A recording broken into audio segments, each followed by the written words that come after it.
লখিমপুৰৰ মৈদমীয়া সেউজনগৰ নামঘৰ আৰু বিকাশ কেন্দ্ৰৰ প্ৰাংগণত অনুষ্ঠিত কৰিবলৈ লোৱা হৈছে গীতা পাঠ আৰু ব্যাখ্যা অনুষ্ঠানৰ সেউজনগৰবাসীৰ ৰাইজৰ উদ্যোগত আৰু নগৰ উত্তৰ পূৰ্বাঞ্চল গীতা গৱেষণা আৰু কৃষ্টি বিকাশ কেন্দ্ৰৰ সৌজন্যত আয়োজন কৰিবলৈ লোৱা এই অনুষ্ঠানৰ প্ৰথম কাৰ্যসূচী হিচাপে দেওবাৰে সেউজনগৰ নামঘৰ আৰু বিকাশ কেন্দ্ৰৰ কাষত লাইখুঁটা স্থাপন কৰা হয়। অনুষ্ঠানৰ লাইখুঁটা স্থাপন কৰে নগৰ উত্তৰ পূৰ্বাঞ্চলৰ গীতা গৱেষণা আৰু কৃষ্টি বিকাশ কেন্দ্ৰৰ সভাপতি টংক শইকীয়াই। লখিমপুৰৰ পৰা ৰাহানুদ্দিন আহমেদৰ ৰিপৰ্ট, অসম আদিত্য। NKS হুণ্ডাইলৈ স্বাগতম।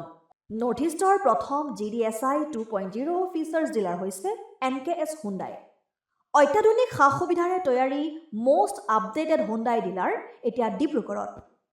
আমাৰ NKS হুণ্ডাই ডিলাৰত open sales consulted room, customer ৰুমৰ লগতে পুৰণি গাড়ীৰ এক্সচেঞ্জ ফেচিলিটিও ৰখা হৈছে।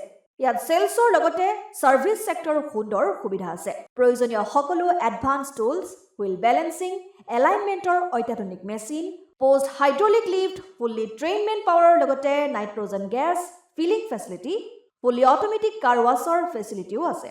লগতে NKS হুণ্ডাই ডিলাৰে কাষ্টমাৰসকলৰ সুবিধাৰ্থে মোবাইল সাৰ্ভিস ভেনৰো ব্যৱস্থা ৰাখিছে, য'ত হাইড্ৰলিক লিফ্ট, ৱাছিং facility, wheel balancing, tyre pressure check কৰাৰ লগতে বহুখিনি সুবিধাই উপলব্ধ আছে। NKS হুণ্ডাইলৈ আহক আৰু সুবিধাসমূহ গ্ৰহণ কৰক।